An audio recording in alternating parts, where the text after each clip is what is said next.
खासदार सुप्रियाताई सुळे सध्या आपल्या सोबत आहे. ताई, सर्वात पहिला प्रश्न ते म्हणजे सिल्वर ओकवर काल उद्धव ठाकरे आणि संजय राऊत हे आले होते पवार साहेबांना भेटण्यासाठी. तुम्ही देखील त्या बैठकीला उपस्थित होता. काय नेमकी चर्चा या बैठकीमध्ये झाली? कारण राज्यामध्ये अनेक सध्या प्रश्न आहेत. एकतर मी चव्हाण सेंटरच्या कार्यक्रमात व्यस्त होते काल आणि मला घरी यायला उशीर झाला, त्याच्यामुळे मी त्या संपूर्ण मीटिंगमध्ये नव्हते. पण ज्या मीटिंगचा भाग मी होते त्याच्यात अर्थातच चहा आणि कॉफीवर चर्चा झाली. राऊत साहेबांनी कॉफी घेतली, उद्धवजींनी चहा घेतला. त्याच्यानंतर माझी मुलगीही परदेशातून आता शिकून परत आली आहे, त्याच्यामुळे ती पुढे काय करणार अशी एक एज्युकेशनवर किंवा न्यू एज्युकेशन पॉलिसी, भारतातलं शिक्षण परदेशातलं शिक्षण ह्याच्यावर एक सविस्तर चर्चा झाली.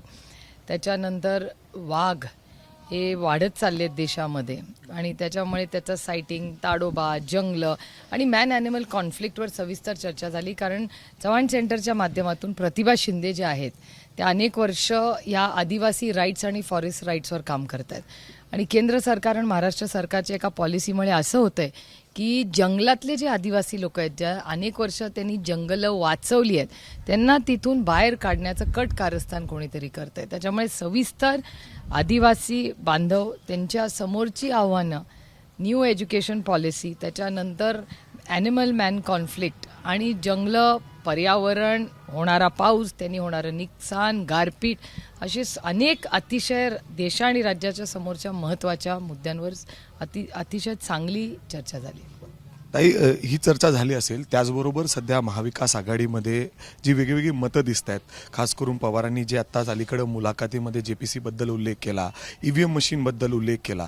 अर्थात एकीकडे आपण काँग्रेस बघतोय, त्यांची भूमिका वेगळी आहे, शिवसेनेची भूमिका वेगळी आहे आणि राष्ट्रवादी एकीकडे वेगळी भूमिका या ठिकाणी मांडते. कशा पद्धतीने ही महाविकास आघाडी पुढे जाणार? मग मला असं वाटत नाही, कारण का काँग्रेस आणि शिवसेनेला JPC हवीच आहे, त्याच्यामुळे तीन दिशेने नाही चालले, त्या दोघांना ती हवीच आहे. आणि EVM बद्दल महाराष्ट्रापर्यंत आम्ही चर्चा आणलेलीच नाही, कारण का माननीय दिग्विजय सिंगजी आणि कपिल सिब्बलजी यांनी आम्हाला दिल्लीमध्ये सगळ्यांना ब्रीफिंग केलेलं आहे.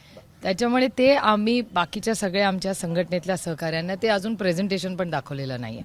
त्याच्यामुळे ते जे प्रेझेंटेशन त्यांनी आम्हाला दिल्लीत दाखवलं त्याच्यावर सविस्तर चर्चा अर्थातच पक्षात लवकर होईल, कारण का ते प्रेझेंटेशन सगळ्यांना बघायला लागेल. त्याच्यात जे प्रश्न इलेक्शन कमिशनच्या समोर जे मांडलेले आहेत अनेक पक्षांनी, त्याची एक माहिती, त्याचा एक अभ्यास, हा सगळा अजून आम्हाला सगळ्यांना, फक्त आम्हालाच नाही, सगळ्याच राजकीय पक्षांना त्यांच्या नेत्यांची ती चर्चा, ती एक अकॅडमिक एक चर्चा, प्रॅक्टिकल काही सोल्युशन्स आणि आव्हानं आहेत त्याच्याबद्दल चर्चा फक्त दिल्लीत आत्ता झाली आहे. ती अजून राज्यांमध्ये आम्हाला आमच्या बाकीच्या नेत्यांची चर्चेला. ताई, तुम्ही सांगितलं की काँग्रेस आणि शिवसेना त्यांना JPC पाहिजे, मात्र राष्ट्रवादी म्हणजे अर्थात शरद पवारांनी मुलाखतीमध्ये सांगितले की याचा काही फायदा नाही, अर्थात त्यांना नको आहे. म्हणजे नको आहे असं नाही, त्याचा उपयोग काय होणार आहे का? जेव्हा ऑलरेडी एक ज्युडिशियल आहे इन्क्वायरी चालू. तुम्ही आता छोटंसं उदाहरण बघा, राऊत साहेबांची इन्क्वायरी लावली आहे, तिथे महाराष्ट्रामध्ये त्यांच्या विरोधात एक कमिटी केली आहे. त्या कमिटीचा अध्यक्ष कोण आहे? ते JPC सारखंच आहे, भारतीय जनता पक्षाचेच नेते आहेत त्याच्यात. त्यानंतर कमिटीमध्ये जास्त मेजॉरिटी कोणाची आहे? तर सत्तेत असलेल्या भारतीय जनता पक्षाचीच आहे. जेव्हा जॉईंट पार्लमेंटरी कमिटी, ज्याला थोडंसं पार्लमेंटमधलं अभ्यास असेल किंवा अनुभव असेल त्याला माहिती आहे की जॉईंट पार्लमेंटरी कमिटी ही नेहमी सत्ताधाऱ्यांच्याच बाजूची जास्त असते.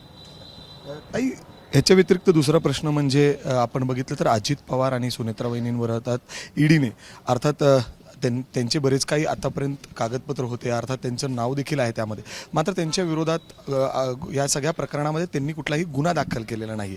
एक साईड कॉर्नर कुठंतरी BJP कडून केलं जात आहे आणि दुसरीकडे आपण बघतोय शरद पवार असतील, तुम्ही असाल, दादा असाल, एक सॉफ्ट कॉर्नर सध्या BJP कडे देताना दिसत आहे. आणि आज परत एकदा वक्तव्यसुद्धा आलं आहे अंजली दमान्यांचं की लवकरच अजित पवार हे भाजपमध्ये प्रवेशसुद्धा करतील.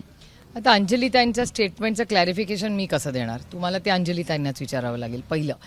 दुसरं, माझ्याबद्दल माझं कुठलं विधान तुम्हाला असं वाटतंय की जे असं आहे, हा माझाच तुम्हाला उलटा? डिग्रीबद्दलचं तुमचं विधान होतं, पवारांचं विधान होतं, किंबहुना दादांनी अलीकडे सांगितलं की मोदीबद्दल, अनेक लोकांबद्दलच्या डिग्रींबद्दल प्रश्न आहेत. पण आज देशासमोर काय प्रश्न आहे हा एक मोठा आहे आणि जरूर काही लोकांना जर त्याच्याबद्दल प्रश्न असतील तर जरूर त्याच्यावर चर्चा व्हायला काही गैर नाही. पण आता मला विचाराल तर आत्ता या देशामध्ये आणि या सरकारमध्ये त्यांचं अपयश सगळ्यात मोठं काय आहे? तर महागाई, बेरोजगारी आणि आज शेतकऱ्यांचे जे व्हिडिओज कांद्याबद्दल माहिती फील्डवर जात आहेत, काल तुमच्याच चॅनलवर मी निलेश लंकेंच्या मतदारसंघाची परिस्थिती बघितली, अतिशय गंभीर आणि वेदना देणारी आहे. मी स्वतः निलेश लंकेंशी बोललेही आहे. त्यामुळे खूप वाईट परिस्थिती, आणि फक्त निलेश लंकेंचं एक उदाहरण म्हणजे तुमच्या चॅनलवर होतं म्हणून सांगते. अशी परिस्थिती संपूर्ण राज्यात अतिशय चिंताजनक आहे. ताई, त्याचबरोबर जर आपण बघितलं की ज्या पद्धतीने ते आरोप करतायत की दादा अलीकडं येत्या काही दिवसात तुम्हाला दिसेल की ते भाजपासोबत असतील, काय गणित आहेत? कारण आपण बघतोय की आज अजितदादा मुख्यमंत्री आणि उपमुख्यमंत्र्यांना भेटायला सुद्धा गेलेत. हो, पण विरोधी पक्षांनी डायलॉग, आमच्याकडे डायलॉग हा असलाच पाहिजे. भारतीय जनता पक्ष डायलॉग करते का नाही याचा अनुभव आम्हाला दिल्लीत आहेच, त्यांना डायलॉग नकोच असतो. पण महाराष्ट्रामध्ये अनेक वर्षाची पद्धत आहे की जेव्हा राज्य अडचणीत येतं तेव्हा विरोधी पक्षांनी गेलंच पाहिजे. मी स्वतः 50 मंत्र्यांना दिल्लीत गेल्यावर भेटते. मग त्याचा अर्थ तसा थोडी होता. मी एकटीच नाही, सगळेच खासदार भेटतात, कारण का आमची कामं असतात. मंत्र्यांचं कामच असतं कामं करायचं, नाही तर मंत्री कशाला आहेत. ताई, त्याचबरोबर शरद पवारांनी काल एबीपी माझाला एक खास मुलाखत दिली. त्याच्यामध्ये असे प्रश्न झाले की महाविकास आघाडीतून कधी कुणी बाहेर पडलं तर त्याच्यावर विचार करू, अर्थात एकमेकांना आम्ही सांगून बाहेर पडू, असा काय विचार? म्हणजे अर्थात आत्ता जर आपण बघितलं तर राज्यामध्ये मतभेद सुरू आहेत महाविकास आघाडीमध्ये. अलीकडं दादासुद्धा आउट ऑफ कव्हरेज झालेले होते. त्याच्यानंतर आपण बघतोय की सातत्याने एकमेकांच्या भेटीगाठी, शरद पवार मध्यस्थी होतात कधी काही विषयाला घेऊन. मला असं वाटतं नॉर्मल नाही का एका डेमोक्रेसीमध्ये? आपल्या संविधानामध्ये चर्चा नको हे कुठे लिहिलेलं आहे? उलट भारतरत्न डॉक्टर बाबासाहेब आंबेडकरांनी सांगितलंय की मतभेद झालेच पाहिजेत आणि चर्चा झालीच पाहिजे. तर चर्चा होण्यात गैर काय, माझं म्हणणं आहे. आणि टेलिव्हिजनवर जे होतं ते बाकीच्यांना बघण्यासाठी खूप एंटरटेनिंग असतं, पण ते वास्तवतेपासून कधी कधी दूर एवढ्यासाठीच असतं की आम्ही तुमचं चॅनल किंवा एंटरटेनमेंटसाठी नाही राजकारणात आलो, आम्ही खूप सिरियस आणि पॉलिसी मेकिंगसाठी आलो. मगाशीही मी कोणाशी तरी बोलताना सांगितलं 2 अतिशय महत्त्वाच्या स्कीम्स आहेत ज्याच्याबद्दल चॅनलवर मी कोणीच बोलताना ऐकले नाही. POT नावाची स्कीम केंद्र सरकारने केली होती, पटेटो अनियन टमाटो. मी स्वतः ते बजेट ऐकलेलं आहे. त्याच्यात त्यांचं असं म्हणणं होतं की POT नावाच्या स्कीमनी या देशामध्ये कांदा, बटाटा आणि टमाटा ही पिकं कधीही अडचणीत आली तर त्यांच्यासाठी एक एक्सटेन्शनची स्कीम आहे. आपल्याकडे बटाटा तितका होत नाही, पण उत्तर प्रदेशमध्ये होते. उत्तर प्रदेशमध्ये ओतून टाकतायत बटाटा. आपल्याकडे कांद्या टमाट्याचे काय हाल आहेत आपल्याला माहिती आहे. आणि एक महत्त्वाचा मुद्दा जो टेलिव्हिजनवर मला इतका गाजलेला दिसला नाही, जो अतिशय महत्त्वाचा आहे आणि आपण मुळशीत आहोत म्हणून मी आवर्जून म्हणजे तुम्ही एक इथे क्विक सर्वे घेऊ शकता की केंद्र सरकारने एक निर्णय घेतला आहे की दुधामध्ये इम्पोर्टची परवानगी द्यावी. ती बातमी लागली नाही तर या राज्यात कोणी पहिला आवाज उठवला देशामध्ये तर पवारसाहेबांनी तातडीने पत्र लिहिलं केंद्र सरकारला. केंद्र सरकारने पवारसाहेबांचं नाव घेऊन ऑर्डर काढली आहे की प्रत्येक राज्यांनी घ्याव्या.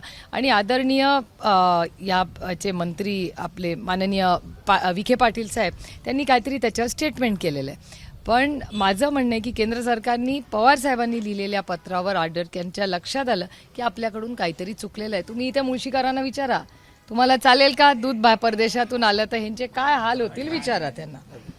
त्याच्यामुळे अतिशय माझं एवढीच विनंती आहे की पॉलिटिक्समध्ये राजकारणात जे होईल ते होत राहील, पण जे महत्त्वाचे मुद्दे आहेत म्हणजे तुम्ही यांना विचारा की दादाचा माझा फोन बंद आहे महत्त्वाचा का दुधाची पॉलिसी महत्त्वाची आहे, तुम्ही त्यांचा सर्वे घ्या. नक्कीच हे प्रश्न देखील महत्त्वाचे आहेत. मात्र महत्त्वाचे अगदी ताई पण ज्या पद्धतीने अंजली दमानिया यांनी आता हे स्टेटमेंट दिलेलं आहे त्यानंतर तुम्ही दादांशी काय बोललात का फोनवरून की जी चर्चा सुरू आहे, तुम्ही भाजपत जाणार आहे, भाजपची तुमची जवळीक वाढली आहे? एक तर मी आणि दादा रोजच बोलतो, त्याच्यामुळे त्याच्यात काही गैर नाही. आणि अंजलीताईंनी एखादं ट्विट केलं आता, आणि ते मी तर पाहिलेलंच नाही, मी मीडियाकडूनच ऐकते अंजलीताईंचं ट्विट. आणि दुसरं, मी सकाळपासून माझ्या लोकसभा मतदारसंघातल्या प्रश्नांमध्ये इतकी व्यस्त आहे की मला ट्विटर सारखं फॉलो करायला खरंच वेळ मिळत नाही. ताई, आता ज्या पद्धतीने सुरू आहे म्हणजे सगळीकडेच इंटरव्ह्यू देत आहेत ते अक्षरशः समोर येऊन की सगळीकडे मंत्रालयामध्ये देखील ही चर्चा आहे, त्यांच्या कानावर अनेक लोकांनी असू शकते ना. म्हणजे आता ABP माझामध्ये काय चाललंय ह्याची चर्चा गावात असेल, खरं आत काय चाललंय ते तुम्हाला माहिती आहे. तुम्ही थोडं काम सोडून आम्ही काय बोलतो ABP माझाबद्दल चर्चा करत बनणार. तुम्ही म्हणतील ह्यांना फारच रिकामा वेळ दिसतोय, बोलत बसलेत आमच्या चॅनलबद्दल. It's as simple as that. Cameraman Amol गवाळेसह मी मिकी घई, ABP माझा, पुणे. ABP माझा, उघडा डोळे बघा नीट.